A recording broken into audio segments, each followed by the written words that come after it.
नमस्कार साथियों। आज अपन प्रतिस्थापन की लोच, इलास्टिसिटी ऑफ सब्स्टिट्यूशन पर प्रकाश डालेंगे। सबसे पहले प्रतिस्थापन की लोच की जो परिभाषा है उसका अध्ययन करते हैं। दो वस्तुओं x और y, दो वस्तुओं की मांग मात्राओं के अनुपात में होने वाले आनुपातिक परिवर्तन को प्रतिस्थापन की सीमांत दर में होने वाले आनुपातिक परिवर्तन से विभाजित करने पर प्राप्त मान प्रतिस्थापन की लोच कहलाती है। या यदि उपभोक्ता उसी उदासीनता वक्र पर विचरण करे तो दो वस्तुओं x और y, दो वस्तुओं की कीमतों के अनुपात में होने वाले आनुपातिक परिवर्तन के परिणाम स्वरूप दोनों वस्तुओं की मांग मात्रा के अनुपात में होने वाले आनुपातिक परिवर्तन को प्रतिस्थापन की लोच के नाम से जाना जाता है। ये थी इसकी परिभाषा। और देखिए, प्रतिस्थापन की लोच को ES द्वारा दर्शाते हैं। अब इसका फॉर्मूला देखिए, ES इक्वल टू यानी कि delta y upon x upon Y upon x divided by delta MRS x for y upon MRS x for y। अब यहाँ जो MRS है ये क्या है? ये उदासीनता वक्र का ढाल है। और इस उदासीनता वक्र के ढाल को यानी कि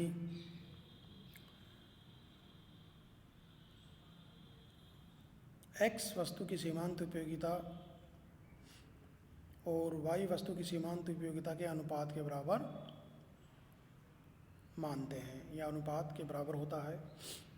MRS x for y equal to होगा marginal utility x upon marginal utility y। अब इस फॉर्मूले में MRS x फॉर y का मान यानी कि marginal utility x upon marginal utility y रखते हैं।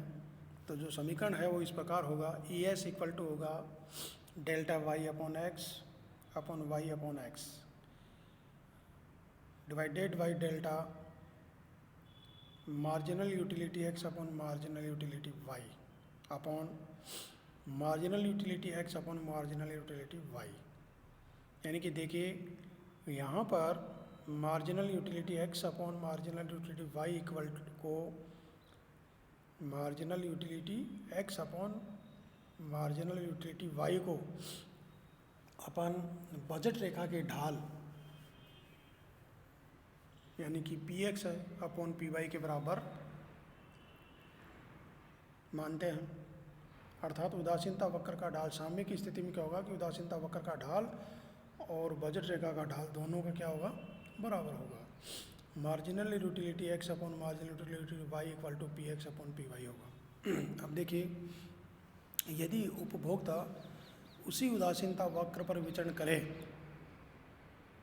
तो यहाँ क्या करेंगे अपन? मार्जिनल यानी कि x वस्तु की सीमांत उपयोगिता और y वस्तु की सीमांत उपयोगिता की जगह अपन x वस्तु px अपॉन py लिखेंगे।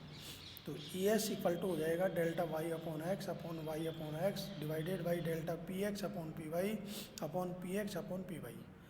अब ES इक्वल टू क्या होगा कि delta y upon x upon Y upon x multiply by px upon py upon delta px upon py होगा।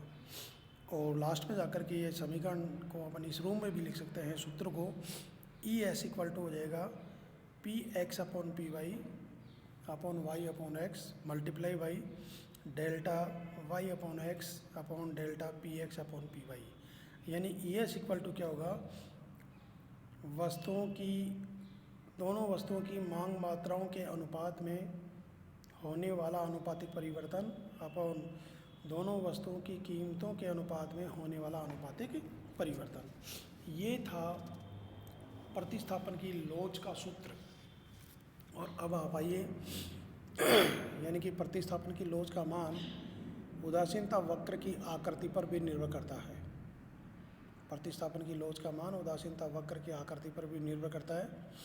यानी कि अगर उदासीनता वक्र एक स्ट्रेट लाइन हो, सीधी रेखा वाला हो, तो यहाँ पर प्रतिस्थापन की लोच का मान ES का मान अनंत होगा और ये स्थिति पूर्णतः स्थानापन्न वस्तु की स्थिति में पाई जाती है। ऐसे ही अगर उदासीनता वक्र L आकृति का है तो यहाँ पर प्रतिस्थापन की लोच का मान यानी ES का मान 0 होगा और ये पूर्णतः पूरक वस्तु